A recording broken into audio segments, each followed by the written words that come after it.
His near-death experience sent him on his spiritual journey in life. He went on to experience what he calls 32 years of spiritual lessons, before a mystical experience in July of 2011 revealed to him what he agreed to come back for. Frank believes very deeply in his spiritual journey and wants to help humanity understand what awaits us on the other side.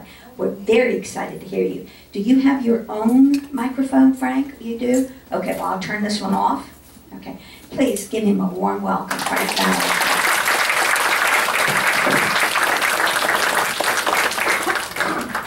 Good morning, everyone. Good morning.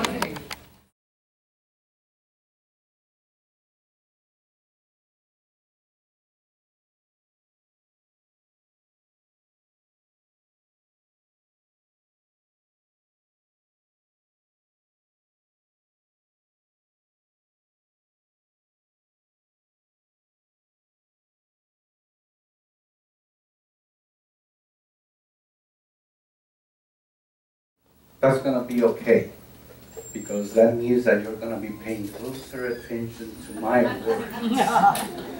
And you may be doing some translations on your own. Okay?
My path will take me to meet again with who reminded me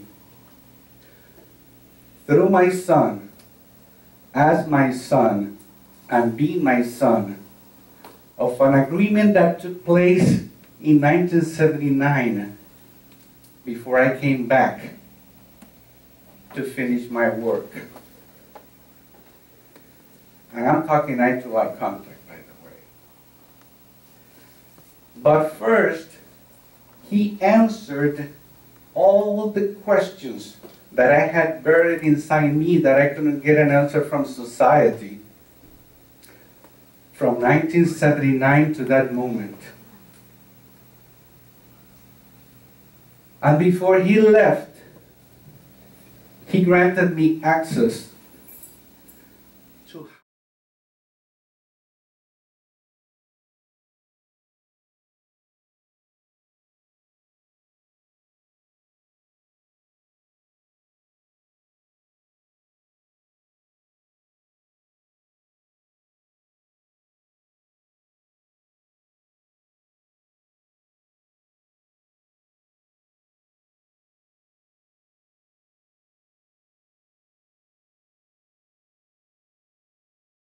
In 1979, I died. Now, many people will ask themselves, what do you mean you died? I mean, were you medically dead or what? Well, actually, I'm gonna make a confession. I am one of the most inquisitive, stubborn, fact-finding son of a gun you will ever meet. Everything has to make sense. I have to have an answer. Everything has to be validated before I open my mouth, especially today. So I took upon myself the task of asking my friend who was in the car with me, who lives in Miami, and I went to him and I asked him, did I die? Something that I knew, but I needed confirmation beyond.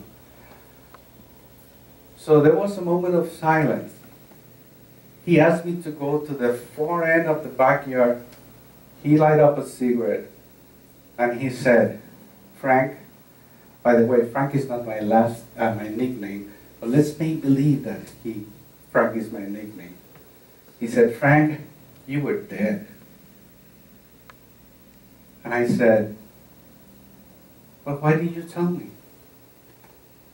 And he said, when I was taken to the hospital, they told me you were alive. So how could I? In 2011, I had an experience when my son gave me, or reminded me, the reason why I came here for.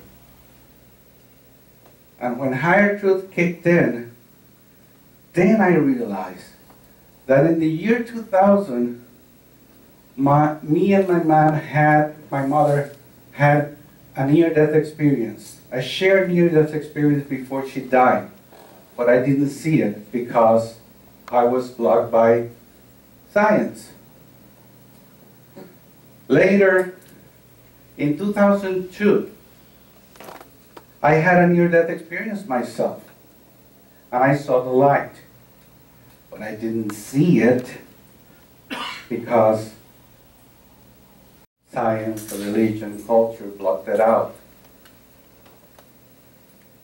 Then in 2010, I had what I might call the anteroom to the experience that I had in 2011. Now this one I did see it because it was so beautiful that none of this could get in the way. And this experience was the one that opened the gate for this to take place. Otherwise, I would have blocked it. And moving forward, because I was getting higher truth, I began to have experiences, one in 2012, 2013, 2014, and the one in 2015, you're going too fast. And the one of 2015 already manifested, but I say, no, hold on, too fast, too soon. I need to heal. And I'm still healing from an experience that took place in 2012.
plus 2 minus 4 equals minus 2.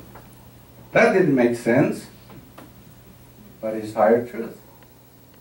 You see my point? Even if it doesn't make sense, higher truth takes you one step closer to another truth. Is that absolute truth? Heck no. We don't know absolute truth because our brain cannot handle more than relative truth. Plain and simple. Do I know the absolute truth? Well, I know an absolute truth to a relative truth, if that helps.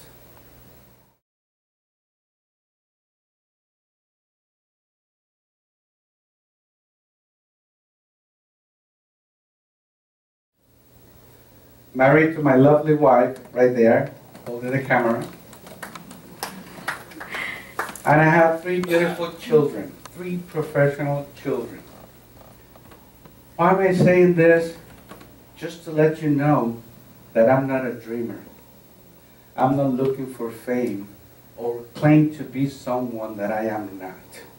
I've been there, done it, and I have my life going on until I had that experience with this guy right here. And the journey had been very hard, because higher truth and the spiritual way, whoever tells you that the spiritual way is an easy way, an easy road, is wrong. It is full of pain. It is very painful. Why? Because you have to dissolve your own self. And that is one of the toughest things. And that's where we're still here today. Over and over and over again. Very painful. But once you realize what higher truth is, then it's a bliss. But nevertheless, still a rocky road. It's a bliss if you live in a bubble, by the way, thinking that everything is, you live in a garden of roses, but reality is not. And when you wake up, you get hit so hard that you said, why? Why? So let's begin. 1979. Let's start with a little trivia. Can anyone tell me what car is this? Datsun. A Datsun B210. Once I was doing a lecture, and I had this question, and this lady next to me immediately said, that's an Datsun B210. And it shocked me, and I said, how do you know that? Because I had one. Now, who can tell me what car is this?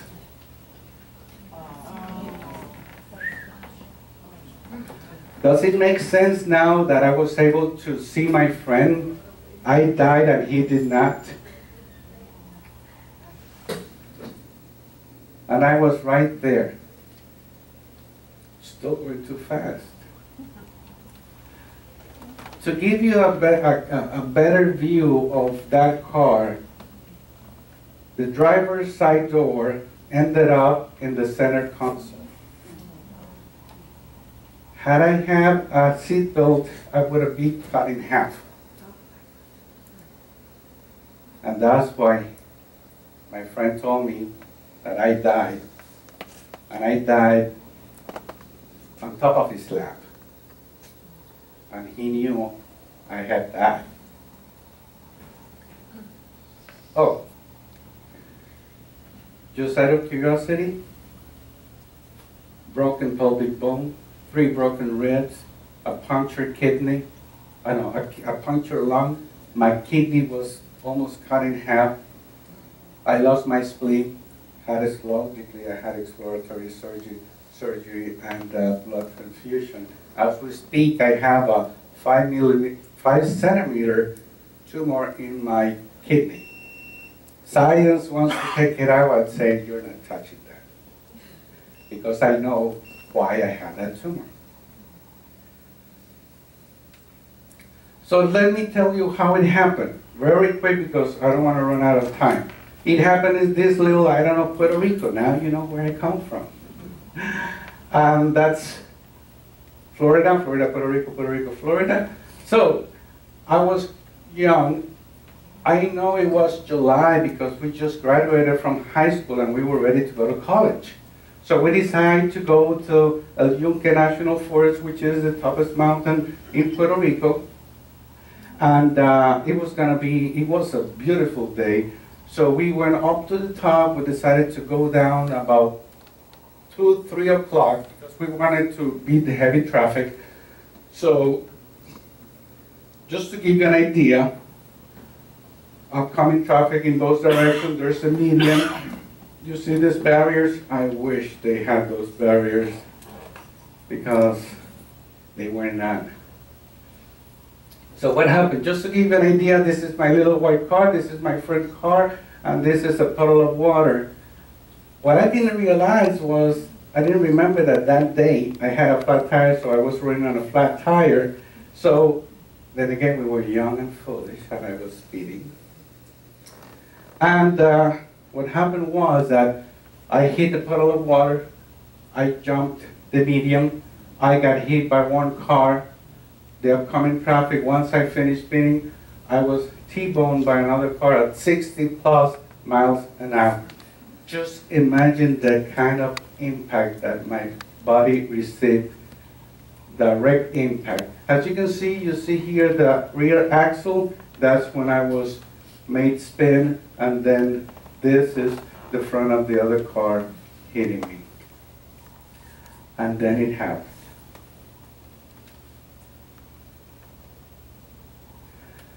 And I went into the void.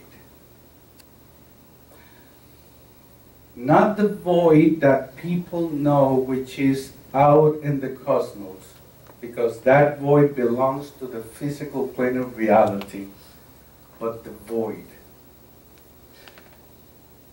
That's the closest description that I can tell to total darkness, but so beautifully peaceful. So peaceful that not even words can describe how peaceful that was.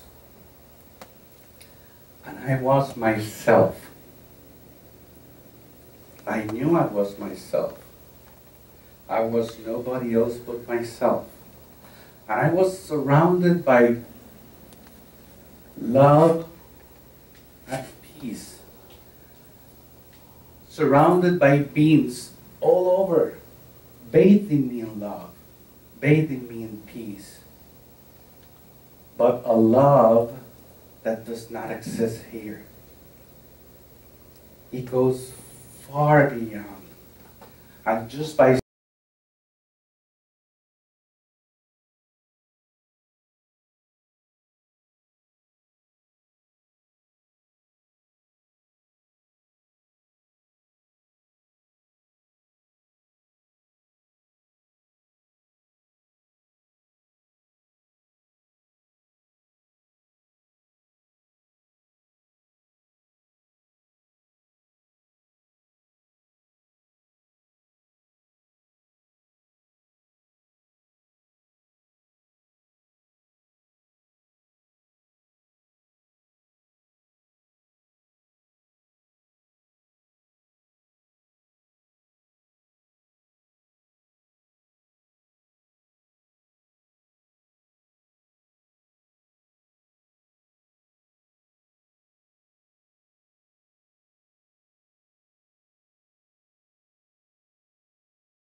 the only thing I knew inside my own being was that I am something, I am somebody, I am someone only through the copulation of mother and father. Who am I? Who's my mother? Who's my father?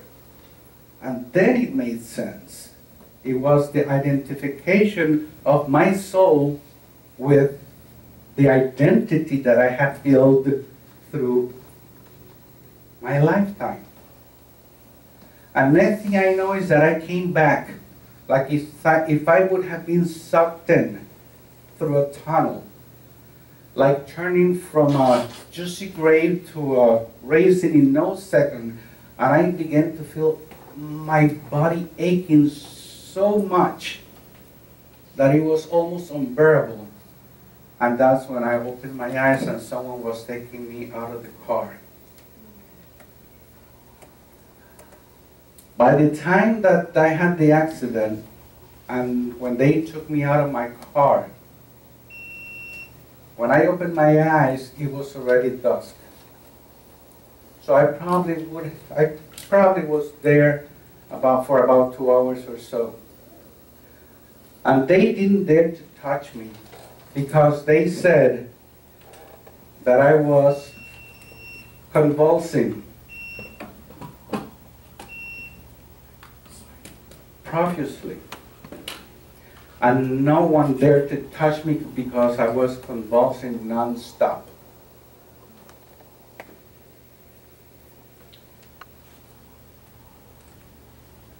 So what is it to be learned from that experience? There is life after death, because I was there.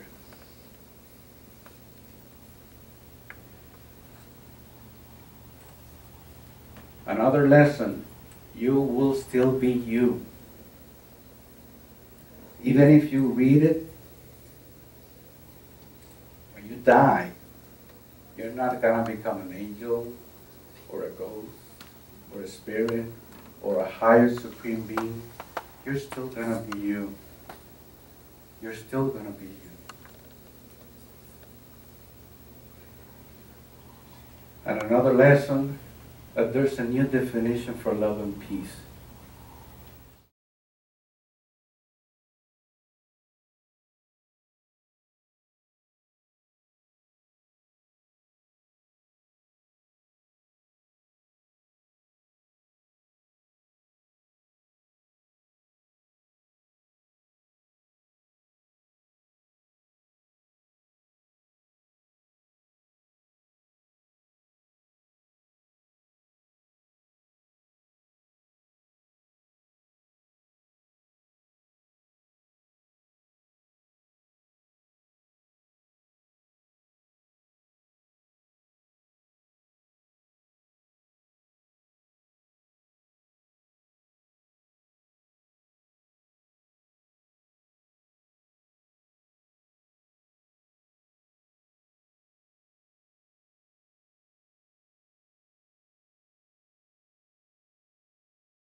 son, I doubted you.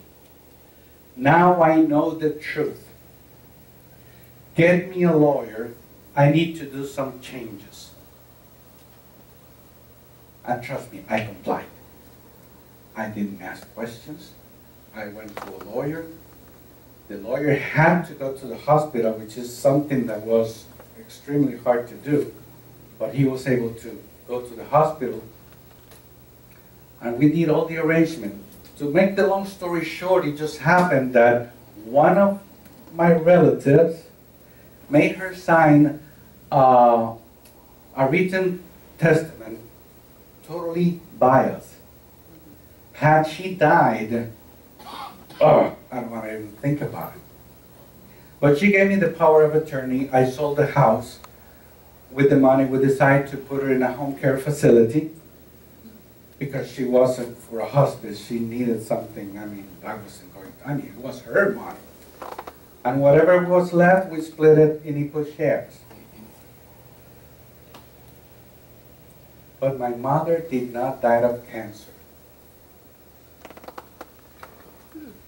My mother died for asphyxiation from the tracheal. Why?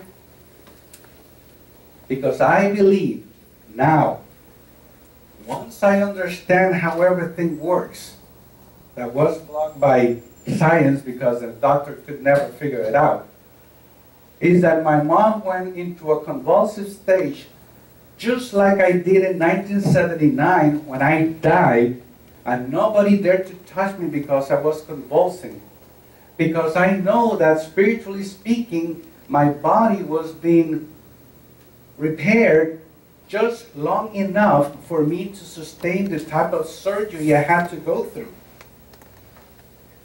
Likewise, my mother went into a convulsive stage for whatever reason, but it is physically impossible for her to have one of the main arteries being obstructed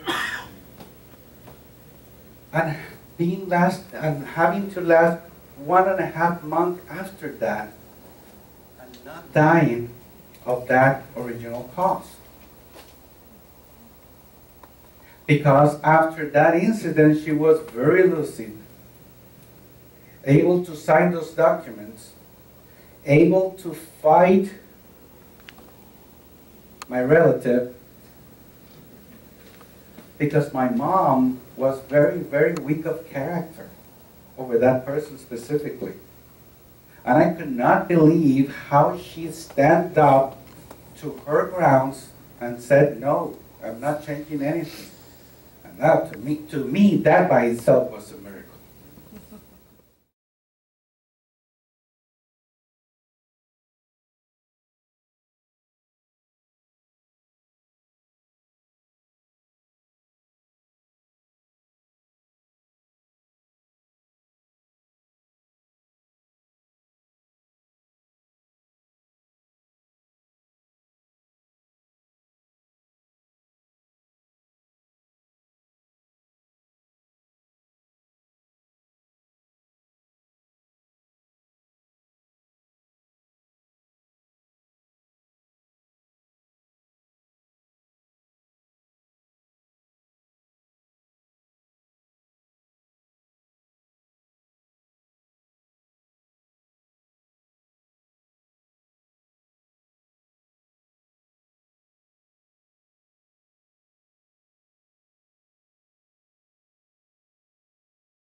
Now, this dove or pigeon or whatever you want to call it is a representation of something that I'm going to remember to tell you right now. Before my mom was taken to the hospital, she claimed of having seen pigeons inside my house. And like everybody else, I was like, oh yeah, right, okay, come on, you know. Then I learned something different. If you guys had experience, or a relative or you yourself experienced something like this, pigeons, spiritual beings coming forward, or something, some other ways of manifestation, believe them. It does truly happen. I mean, not through pigeons, but you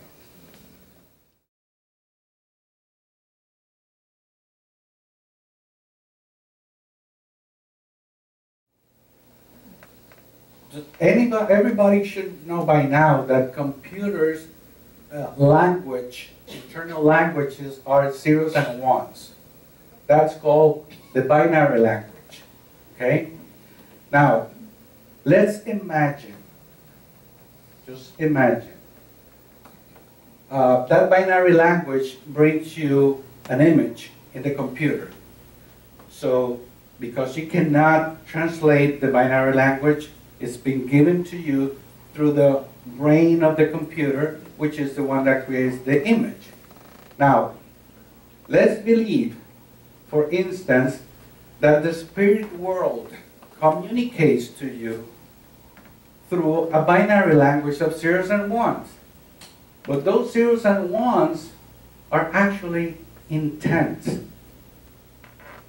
That's the way the spirit world can manifest in the physical plane of reality, because the spiritual plane of reality had nothing to do with the physical plane of reality. In the spirit world, matter does not matter. So the intent is the original language, which we as human beings translate into thoughts. And that thought then creates an image. Get it? Let me give you another example so you can see it better. Let's say this is a human brain. Of course, it looks like it.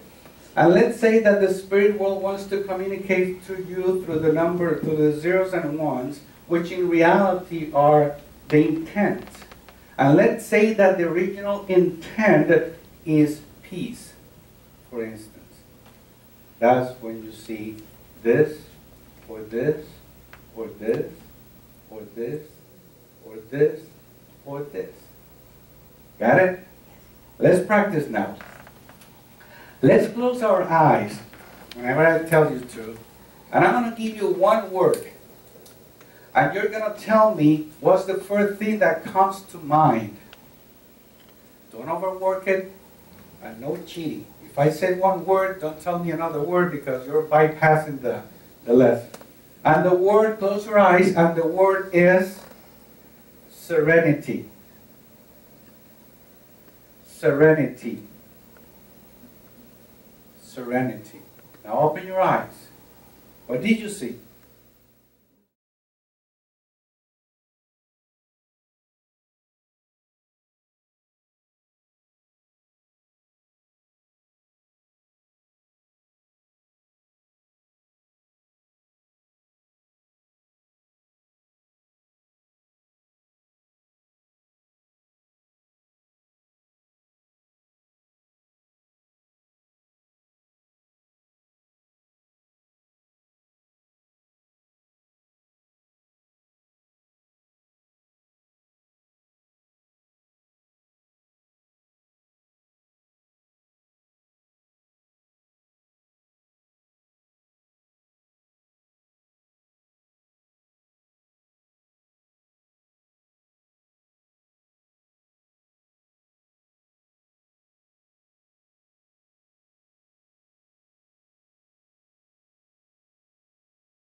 1979, I saw the void because I was being taught to interpret things without theological ties. Get it?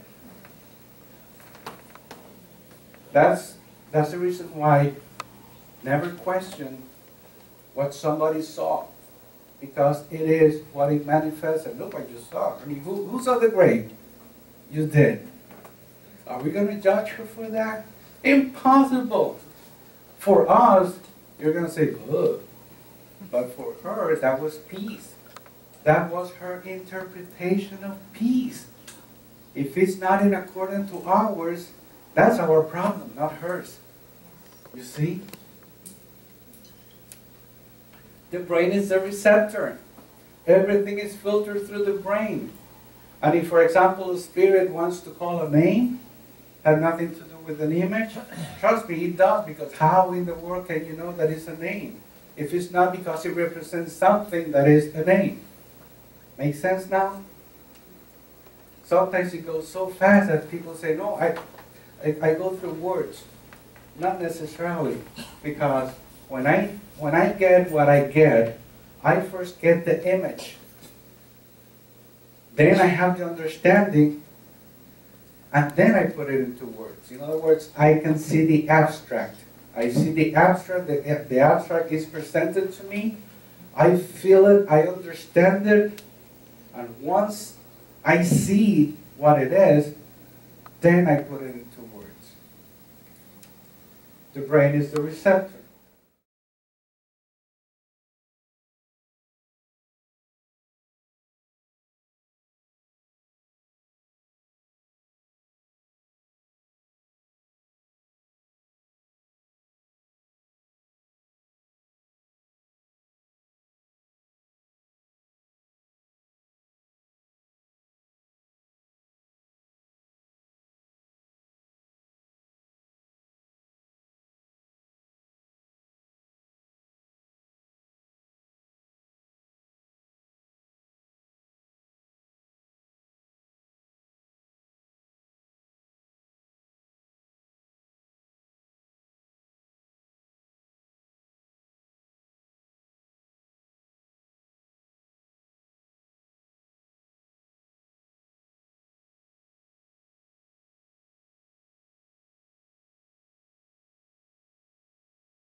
One day I was driving out of a house of a client, and I suddenly saw this homeless guy that he was with a shopping cart approaching me. So my car was there, I was here, he was there, I did my measurements, and he was going to beat me to the car anyways. So I started touching my pockets to see if I had spare change, and I didn't have any. So when I got into the car, he was already next to me, and he said, "Can you spare some change?" "Sure, why not?" And I gave him some change. Next thing I know, he got very close to me and he said, "Do you know that I died?" Okay. "Yes. And you don't go anywhere. Because there's anywhere to go, you go nowhere." And I said, "Yes." And he said, "And you know what I did? They were operating in me. And I saw everyone operating in me and trying to revive me." Okay. And then I wanted to see my wife. And I said, that's when I said, wait a minute. You mean you went to see, how could you? I said, no. Everything is in your mind. I just thought about her, and boom, there I was, next to her. And I tried to talk to her, but she couldn't hear me. You know why? I said, why? Because there's no air. Where I was, there's no air. And if there's no air, you cannot speak.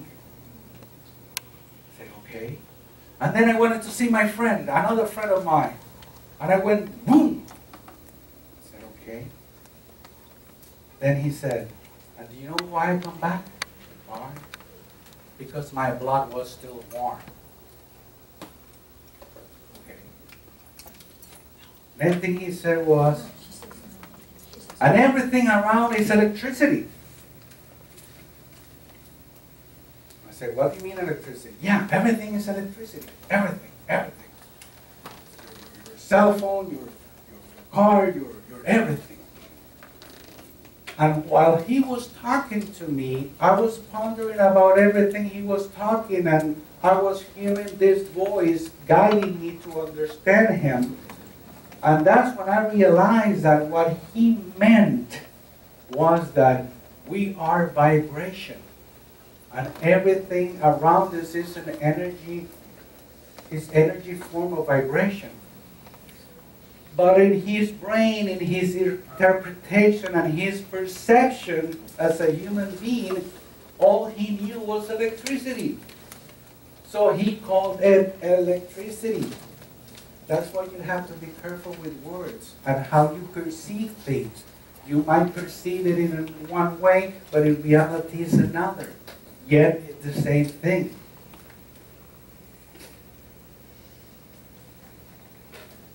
So why didn't he go through the light, through the tunnel, through the whatever? Because he had enough consciousness to stick around the physical world.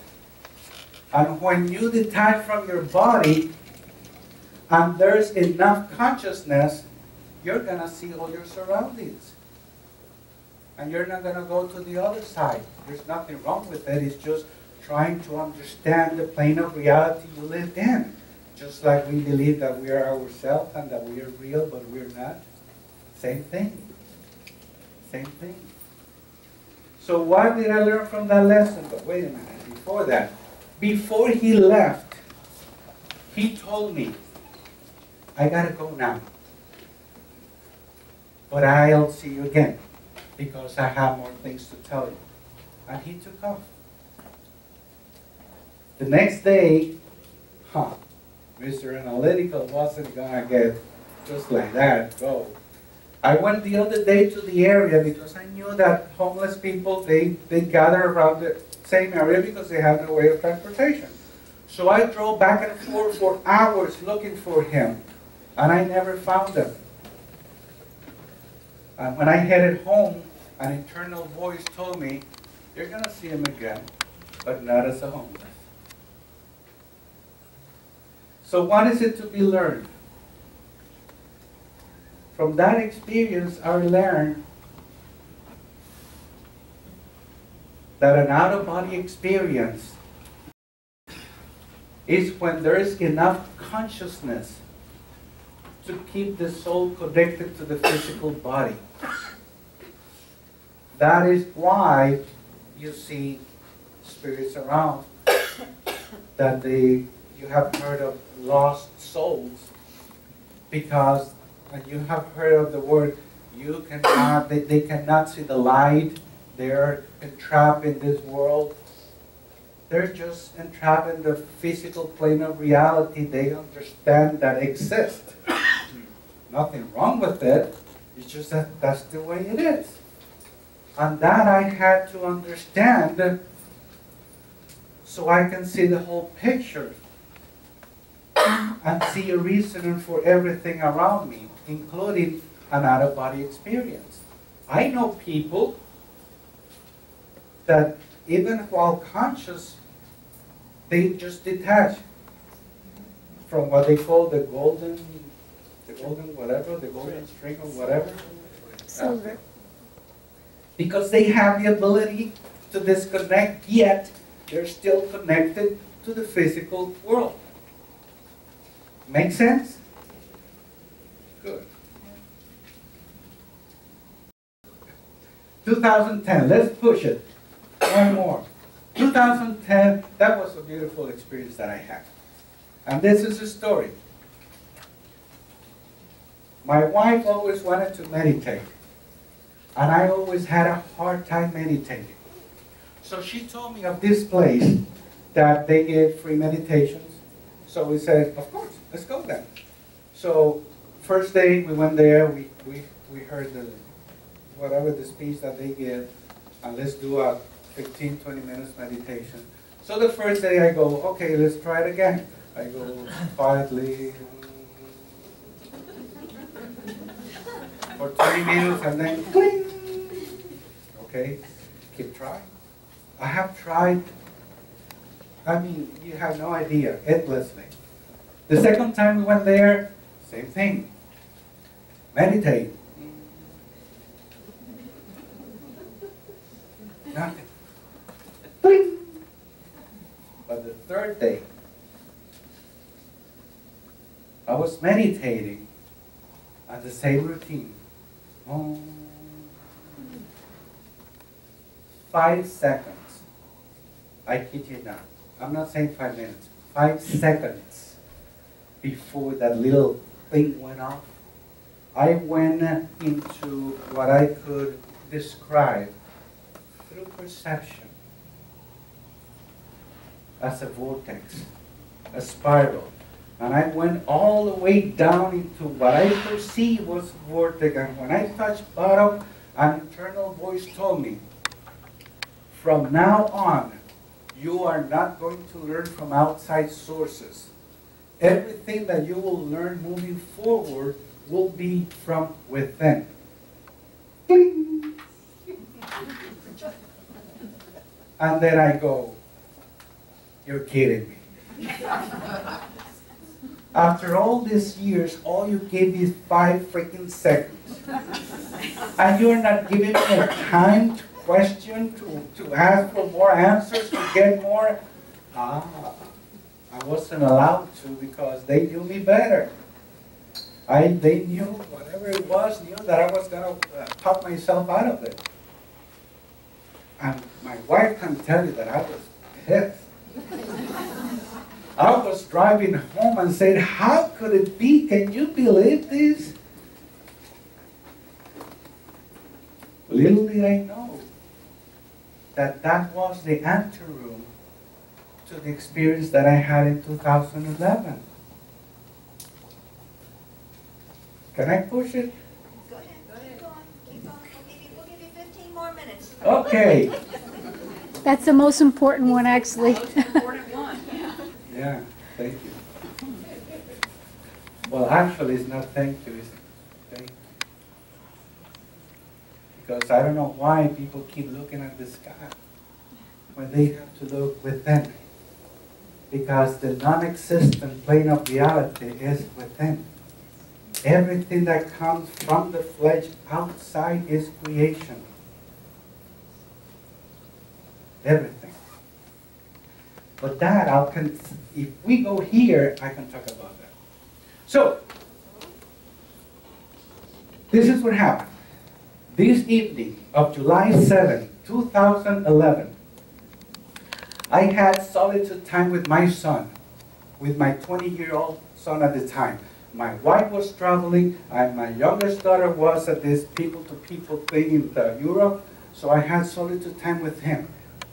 And I wanted to have that moment so I can talk to him because he was driving me crazy. He had this beautiful talent with music, and he was giving it to waste and costing me a lot of money because he was going to Berklee College of Music. And he wasn't hustling. And I kept saying, you need to hustle, you need to move, you need to put your act together. But because he was so noble, he just kept quiet and very humble, and he just, yeah, right, that you're right, you're correct. I'm not going to argue with it. I'm going to try to do better. And then I called it the night. But before I called it the night, he said, Dad, would you mind listening to this piece of music I got from the internet, which helped me with my meditation? And he described it as one of those music that has everything to do with frequencies and all that stuff, that type of music that you guys do to meditate. I can't. I just can't. And I said, sure, okay. I didn't want to, but okay. I felt compelled to do that. So I went to the bathroom. When I came back to the room, he had his laptop on. The music was on. He was sitting down in front of the laptop with his eyes closed and moving his head rhythmically. When I saw his face, I looked at him, but I didn't dare to touch him. Because as soon as I got close to him, he said, hey, Dad, look, how beautiful. I see circles, orbs everywhere surrounding me. So I look at him and say, what are you saying? Everything is so beautiful, but we are one. I said, what do you mean we're one? That we are one. And suddenly, his voice changed, and he became very unemotional on his statement. But I thought he was pulling my leg. So Mr. Analytical said, okay, I'm gonna shook him up. And I started asking questions, and he gave me an answer. And I tried to ask him another question to get another answer, but I got the same answer with a different question. And I kept trying to play with him with words, but I was getting the exact answer he was going to give me regardless. I don't want to give, well, actually, do we have,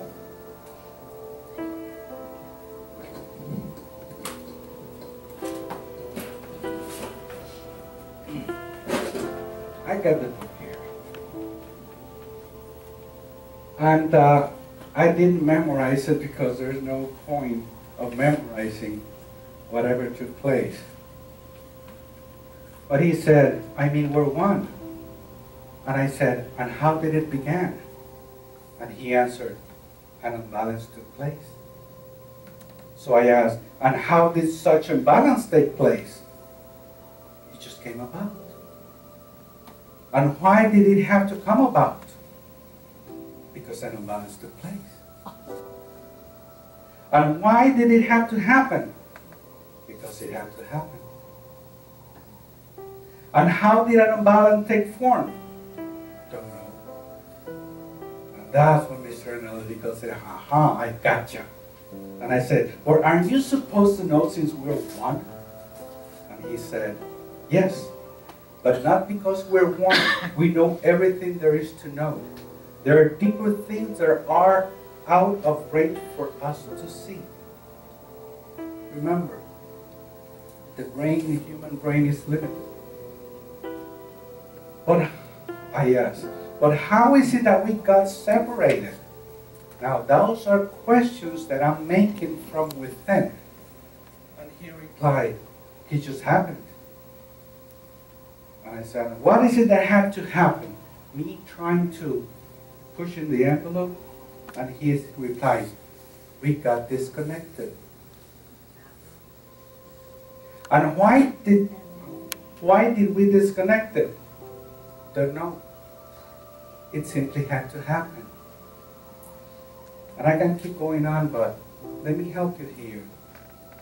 When I was getting these messages, I was just not listening. I was getting them. I was feeling every single bit of them. It simply had to happen. Because whatever happened took place, there was no consciousness.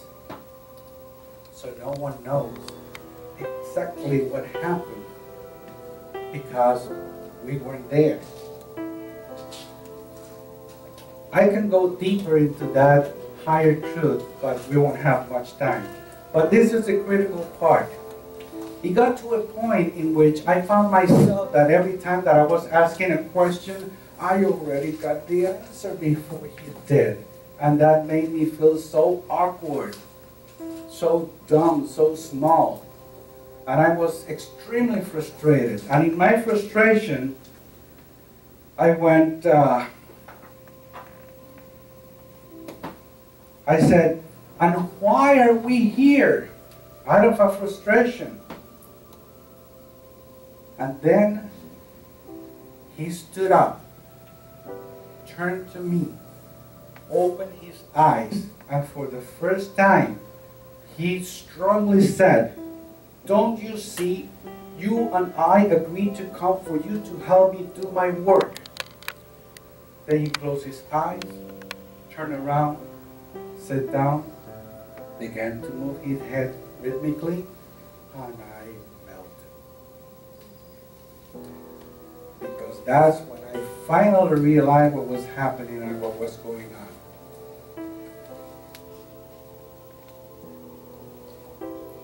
And I said, and I had to go through all these troubles to help you? And he replied, very unemotional. It is part of it.